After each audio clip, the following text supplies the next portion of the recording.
जीवन भर करने को मिलेंगे, लेकिन जो गुरु सेवा का अवसर मिला है वो दोबारा नहीं मिलेगा। आज के समय में बच्चे स्कूल जाते जरूर हैं, लेकिन स्कूल को विद्या का मंदिर समझ के नहीं जाते और मास्टर को गुरु समझकर के शिक्षा ग्रहण करने नहीं जाते। पहले के मास्टरों से और विद्यार्थी डरते थे और आज के समय में विद्यार्थियों से तो शिक्षा भी उसी तरह की हो गई। स्कूल जाते समय बच्चे ऐसा लगता है कि स्कूल में न जा रहे हो, कहीं बारात में जा रहे हो, कहीं दावत खावे जा रहे हो, इतने सज धज के सलीके से जाते हैं। 4 प्रकार के जब तक सेंट न लग जाए तो लो स्कूल कहाँ अच्छा लगा। तो शिक्षा भी उसी प्रकार की हो गई। लेकिन स्कूल को मंदिर समझ करके जाना चाहिए, शालीनता से, क्योंकि यदि हमारा मन सजने संवरने में ही रहेगा तो हम शिक्षा ग्रहण कैसे कर पाएंगे। और जब मास्टर हमसे डरते रहेंगे तो फिर वो सिखाएंगे क्या हमें। तो नियम ये कहता है कि विद्यार्थियों को अपने गुरुओं से डरना चाहिए। डरने का मतलब अलग अलग है। डरने का मतलब वैसा डरना नहीं, एक सम्मानवत और भी डरना होना चाहिए। बच्चा 40 साल का भी हो जाए तब भी पिता से क्यों डरता है? मार के लिए नहीं, सम्मान के लिए। उनकी नजर से डरना चाहिए जिससे उनका सम्मान बरकरार बना रहे। माता पिता के हाथ पैर भी कांपने लगते हैं, तब भी आज के समय में ऐसी ऐसी संतानें हैं कि अपने माता पिता के सामने जब वो अगर कुर्सी पर बैठे हैं तो वो नीचे चरणों में बैठ जाते हैं कि अब बताइए पिताजी आप क्या कह रहे हो। तो नजर झुका करके पूछते हैं और चेहरे की तरफ देखते हैं तो ऐसा लगता है कोई छोटा सा बच्चा बैठा हो। तो उस पिता को सोचिए, उस माँ को कितना अच्छा लगता है कि फिर वो पिता अपने बेटे के सर पर हाथ फेर फेर के कहता है कि तुम्हें क्या क्या करना है। तो ये कोई डरना नहीं, ये सम्मान है। इस सम्मान को समझना चाहिए, चाहे वो गुरु का हो, चाहे पिता का हो, या फिर बड़े भाई का भी। बड़ा भाई भी पिता के तुल्य होता है, ध्यान रखें। तो ये कई लोग ऐसे हैं जिनके सामने नजर से नजर मिला करके कभी बात नहीं करनी चाहिए। हमेशा उनके सम्मान में नजर को झुका करके बात करनी चाहिए। ये हमारे संस्कार है, हमारे भारत का नियम है, संस्कृति है, तभी अच्छा लगता है। कोई भी बात कितनी भी गंभीर हो, लेकिन कहने का तरीका होना चाहिए।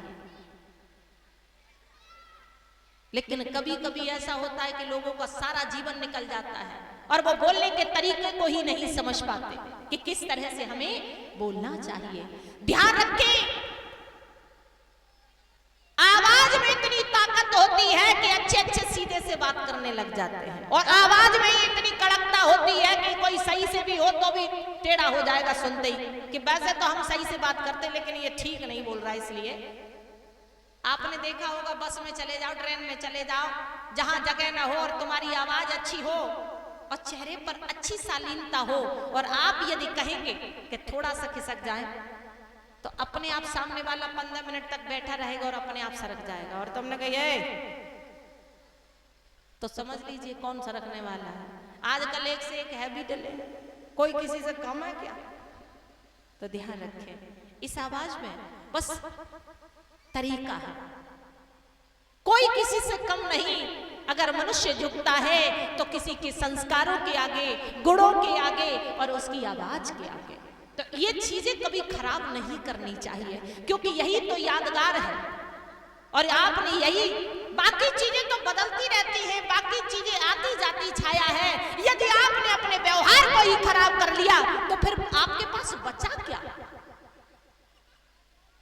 जरा जरा सी बातों में आप अपना गिर गिरगिट की तरह रंग बदल दे तो फिर आपका अपना कुछ है ही नहीं। ध्यान रखें, एक व्यवहारी है जो मनुष्य बाद में याद करता है कि वो कितना अच्छा व्यक्ति था, और वो भी आप खराब कर ले तो दौलत कौन किसकी याद रखता, किस अपनी अपनी दौलत, अपने अपने धनवान, अपने मकान सब अपने लिए है, दूसरे के लिए थोड़ी है। दूसरे के लिए तो सिर्फ एक अच्छा व्यवहार है, वो भी आप खराब कर ले तो आपके पास कुछ नहीं है फिर। इसलिए सब कुछ खराब हो जाए लेकिन व्यवहार कभी खराब नहीं करना चाहिए, बोलने की तरीके को कभी खराब नहीं करना चाहिए। ध्यान रखें। तो आज प्रभु राम जी ने विचार किया कि संसार के सारे कार्य हमें बार बार मिलेंगे, लेकिन गुरु सेवा का अवसर जो हमें मिला है वो दोबारा नहीं मिलेगा। लेकिन आज के समय में लोग सेवा करने कम, करवाने ज्यादा जाते हैं। करते तो कम है, हमने तो आश्रमों में भी देखा है लोग जैसे सत्संगी लोग हैं, बहुत से सत्संग श्रवण करने जाते हैं, सुनने जाते हैं आश्रमों में, तो घर से तो कह के जाते हैं कि हम सेवा करने जा रहे हैं, अब ये तो उन्हें पता होगा कि करवाने जा रहे हैं, क्योंकि बहुत कम लोग हैं जो सेवा करने के लिए जाते हैं। सेवा भाव बहुत कठिन चीज है, इतना आसान नहीं है जितना कह दिया। सेवा करने और करवाने में बड़ा अंतर है, ध्यान रखें। कैसा? इसी के ऊपर दृष्टांत है। एक जगह एक लड़का शिक्षा ग्रहण करने के लिए गुरुकुल में गया, तो घर वालों ने सोचा कि चलो घर है तो ये सोता है और खाता है, कम से कम गुरुकुल में जाएगा तो कुछ सीख के तो आएगा, कम से कम काम ही सीख जाए, बोलने का तरीका सीख जाए। वहां पे पहुंचे तो उनकी तो वही आदत, खाएं और सोएं, स्कूल के टाइम पे भी गोल और काम के टाइम पे उनके सर में दर्द बंद ना होए। तो गुरुजी की नजर उस पर बहुत थी। नाश्ता के समय नजर आए, एक भी नाश्ता गड़बड़ ना हो जाए, खाने के समय सबसे पहले नजर आए, खाना इधर का उधर ना हो जाए, और काम के समय गायब। तो गुरुजी देखते रहे, देखत रहे। एक दिन सवेरे सवेरे सर्दियों में गुरुजी ने सबसे पहले उसी को बुलाया स्नान करके कि बेटा एक काम करो, पूजा के लिए हमें तुलसी के पत्ता की आवश्यकता है, तो तुम बगिया से तोड़ लाओ। अब वो तो काम चोर ही रहे, तो बा ने सीधे जय कही कि गुरुजी तुलसी के पत्ता होत कैसे, हम तो जानते ही ना। गुरुजी तखत पे बैठे, गुरुजी ने कही हमारे पास आओ। क्या क्यों? कि हम बताएंगे कैसे होता है। गुरुजी ने अपने पास बुला, गुरुजी ने कहा होते मुंह कर लो, उन्होंने उधर मुंह कर लो। गुरुजी बोले अब हमें पीठ पे लाद लो। क्यों? कि देखो तुम्हें तुलसी के पत्ते आते नहीं और हमें पैरों में दर्द है, हम चलना नहीं जानते, अब बगिया तक हमें पीठ पे बैठा के ले जाओ, तब तुम्हें हम बताएंगे तुलसी के पत्ता हो तो कैसे। अब फंस गो वो लड़का, अब तो ये भी नहीं कह सकता कि हम जानते हैं। गुरुजी लद गए पीठ पे 80 किलो के। अब का गुरुजी उतरे, गुरुजी बगिया में पहुंचे। अब लड़का ने जाते ही जाते गुरुजी को तुलसी के पास ही रख दो, खड़ा कर दो, जाके मारे के गुरुजी कह देंगे मिल गए। लेकिन गुरुजी भी पक्के थे, कई महीनों से इंतजार में थे कि बेटा काउ दिन तो हाथ आओगे। गुरुजी बोले बेटा तुलसी तो दिखाई ना दे रही है, बगिया में हमें घुमाओ। एक चक्कर लगाए और लड़का वही तुलसी के पास खड़ा कर दो। गुरुजी कहें तुलसी तो हमें मिल ही ना रही है। 10 चक्कर लगवाए गुरुजी ने, भरी सर्दी में भाई पसीना आएगा, लादे लादे 80 किलो के गुरुजी को। अब लड़का बोलो 10 चक्कर के बाद गुरुजी तुलसी जी मिल गई। गुरुजी बोले हमें तो मिली ना, तुम्हें कहाँ मिल गई कि जे रही। तो गुरुजी बोले जब तुम जानते नहीं तो अचानक कैसे मिल गए? कि गुरुजी अंदाजा लगा रहे हैं। तो गुरुजी ने कहा चलो हमें दिखाई दे गई, अभी तक हमें दिखाई ना दे रही, लेकिन अब तुम पहचान गए तो फिर हमें लग रही है कि तुलसी है। आज तो तुम्हें हमने बता दिया, आज हम पीठ पे लद के आए हैं, अब की बार कंधों पर आएंगे। ध्यान रखना अगर कोई काम खराब तुमने करो तो ध्यान रखें, यदि गुरु और शिष्य का रिश्ता सम्मान का और डर का रहेगा तो गुरुदेव भी प्रयास करेंगे कि हमारा शिष्य कुछ सीखे। ध्यान रखें, माँ बाप की नजर और गुरु की नजर उसी पर ज्यादा रहती है जो उनकी आज्ञा का पालन करते हैं, क्योंकि माँ बाप के द्वारा और गुरु के द्वारा दी गई शिक्षा के द्वारा जो विद्यार्थी, जो पुत्र आगे बढ़ता है, वो जिंदगी में कभी लड़खड़ाएगा ही नहीं, ना उसका कोई काम खराब होगा। जो संतान माता पिता से आज्ञा लेकर के कार्य करती है, आप अंजवा के देख लेना, उनका कोई काम खराब हो ही नहीं सकता। बोल गोविंद भगवान की जय। शिक्षा ग्रहण करने के पश्चात प्रभु अपने भाइयों के साथ में वापस लौट आए राजमहल में। धीरे धीरे प्रभु अपनी लीला को आगे बढ़ाने लगे। तो जैसे ही प्रभु महलों में वापस लौट करके आए तो उनका आहार व्यवहार सब रामचरितमानस में आया है। बाबा लिखते हैं,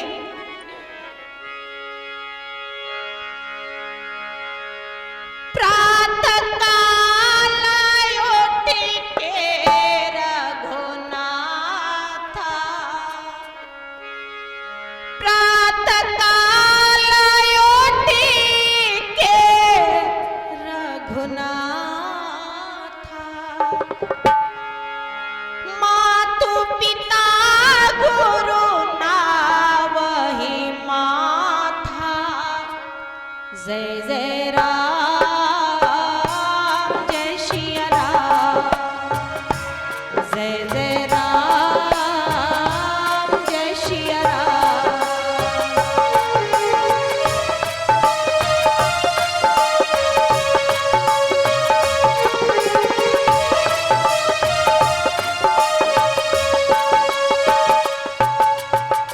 प्रातः काल प्रभु जब उठते हैं तो सबसे पहले धरती मां के पैर छूते हैं। और ये भी बहुत जरूरी है कि प्रातः काल जब हम बिस्तर से पैर नीचे रखते हैं तो सबसे पहला हाथ हमारा धरती मां पर ही जाना चाहिए, तब अपना कदम उस पर रखें। उसके बाद प्रभु अपनी मां को प्रणाम करते हैं, पिता को प्रणाम करते हैं, गुरु को प्रणाम करते हैं। और जो मनुष्य, जो व्यक्ति प्रतिदिन मंदिर में नहीं जा पाते और यदि वो रोजाना अपने माता पिता को भी प्रणाम करते हैं तो समझ लीजिए आपका मंदिर जाना बराबर है। क्योंकि कल भी हमने बताया कि एक भगवान वो जिसे हमने और आपने देखा ही नहीं, और एक भगवान वो जो हमें संसार में लेकर के आए हैं। तो यदि हमने प्रतिदिन उनके दर्शन किए, उनके चरणों का स्पर्श किया तो समझ लीजिए कि हमारा मंदिर जाना बराबर हो गया। उसके बाद प्रभु अपने पिताजी से, माता से आज्ञा लेकर ही कोई राजकाज करते हैं। प्रभु हमेशा अपने भाइयों के साथ भोजन करते हैं, प्रभु कभी भी अकेले भोजन नहीं करते। और जब भी खेल खेला करते हैं भाइयों के साथ में तो प्रभु जानबूझ के अपने भाइयों को जिता देते हैं उनकी खुशी के लिए और खुद हार जाते हैं। तो बड़ा बने तो राम जैसा और छोटा बने तो लखन जैसा। बड़ा बनना इतना आसान नहीं है, ध्यान रखें। बड़ा बनना इतना आसान नहीं, बड़े को बहुत कुछ त्यागना पड़ता है तब जाकर के वो बड़ा बन पाता है। बड़ा उसे नहीं कहा जाता कि अपने भाइयों को मार कूट के खुद जीत के खड़ा हो जाए, अपने भाइयों का छीन करके और खुद अपने खजाने भर ले, वो उसे बड़ा नहीं कहा जाता। बड़ा त्याग की मूर्ति है, ध्यान रखें। बड़ा बनना आसान नहीं है। धीरे धीरे प्रभु अपनी लीला को आगे बढ़ा रहे हैं और इधर बाबा लिखते हैं कि ज्ञानी महामुनि विश्वामित्र जी वन में आश्रम बना करके रहते हैं। जब जब वो मुनि जब तब यज्ञ करने का प्रयास करते हैं तब तब राक्षसों का समूह उन्हें बार बार इतना परेशान कर देता है और बार बार उन्हें यज्ञ करने ही नहीं देते। तो विचार करने लगे विश्वामित्र जी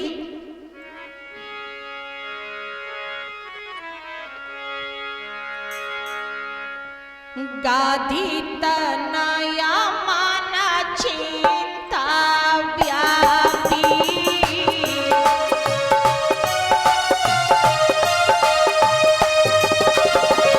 हरि बिनु मरई न निश्चर पापी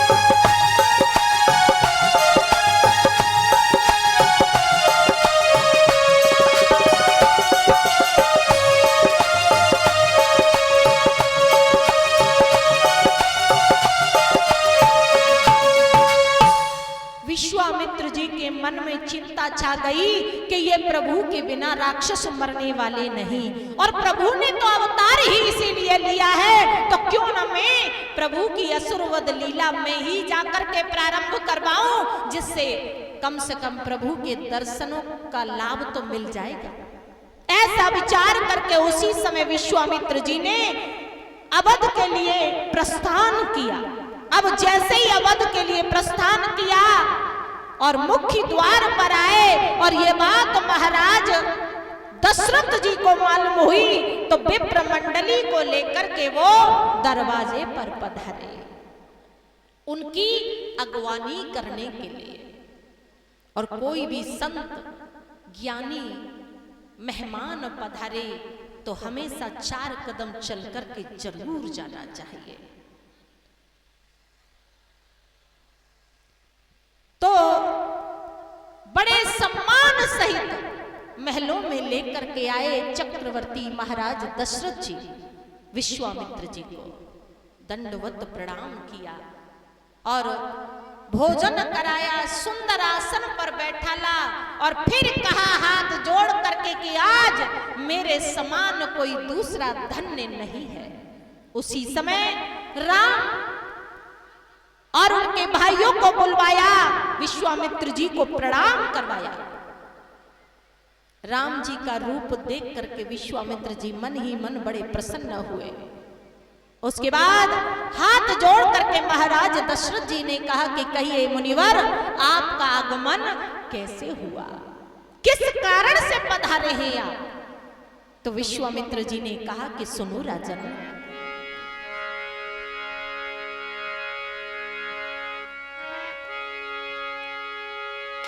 असुर समूह सतावहि मोहि, असुर समूह सतावहि मोहि,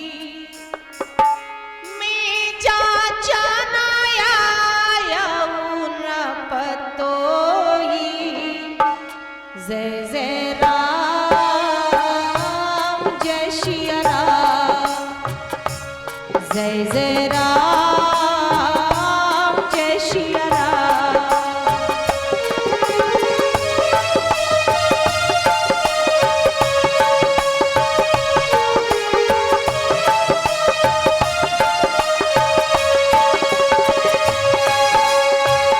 अनुज समेत देव रघुनाथा, अनुज समेत देव रघुनाथा, निश्चर वद में हो सनाथा, जय जय राम जय श्री राम, जय जय राम जय श्री राम।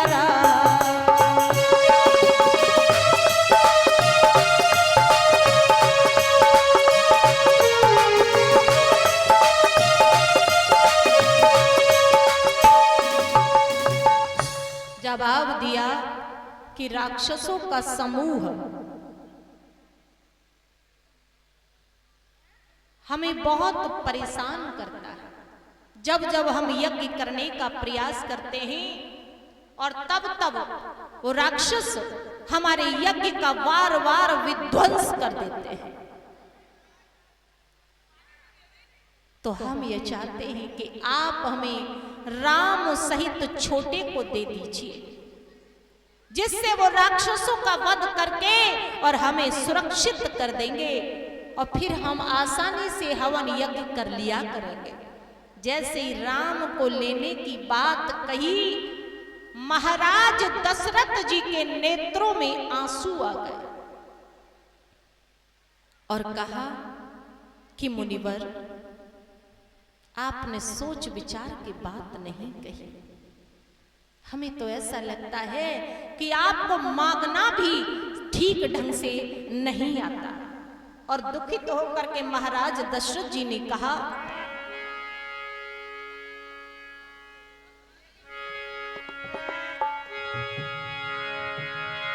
चौथे पाना पाए सुतचारी।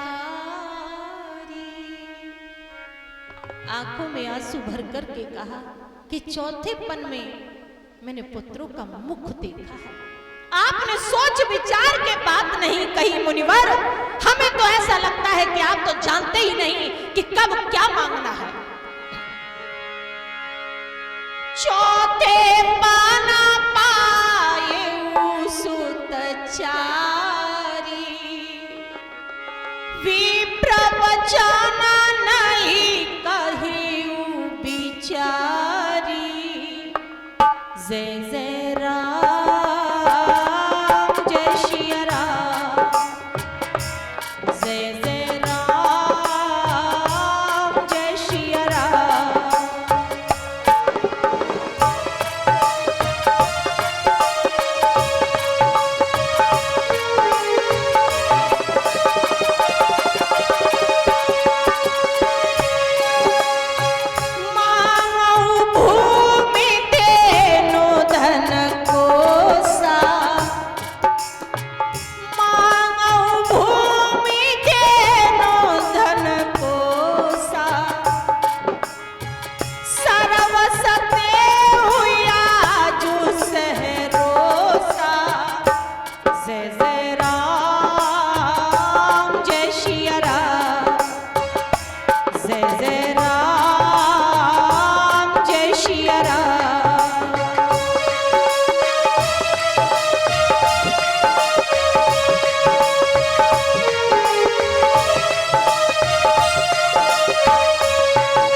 देह प्राण ते प्रिय कछु नाही,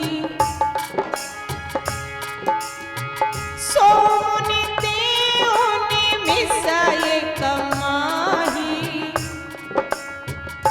जय जय राम, जय श्री राम, जय जय राम, जय श्री राम।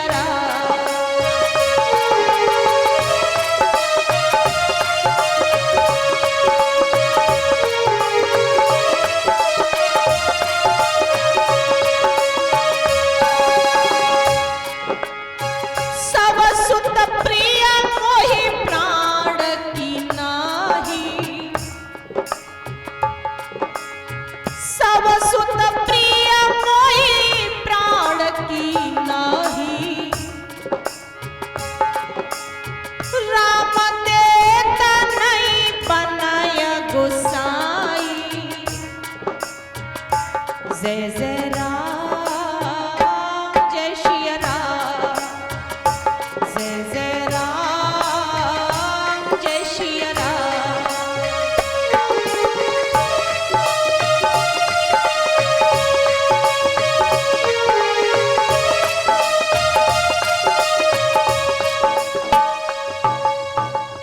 चौथे पन में मैंने चारों पुत्रों का मुख देखा है।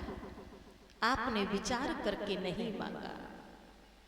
भूमि, धन, कोष, खजाना, आप कुछ भी मांग लीजिए, यहां तक कि यदि आप मेरे प्राण भी मांगेंगे तो मैं एक पल भी विचार नहीं करूंगा और हंसते हंसते प्राण भी दे दूंगा, लेकिन राम को तो देते ही नहीं बनता।